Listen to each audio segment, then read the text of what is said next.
Welcome to another part of the Vasco Translator V4 video manual. Due to the high popularity of our devices, they're often used by native speakers of a variety of different languages. Because of this, we have enabled you to select one of 19 languages for the system interface.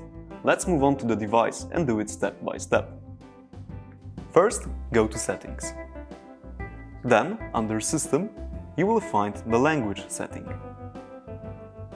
Once clicked, select the language you feel comfortable in. Click on it, and then click Save.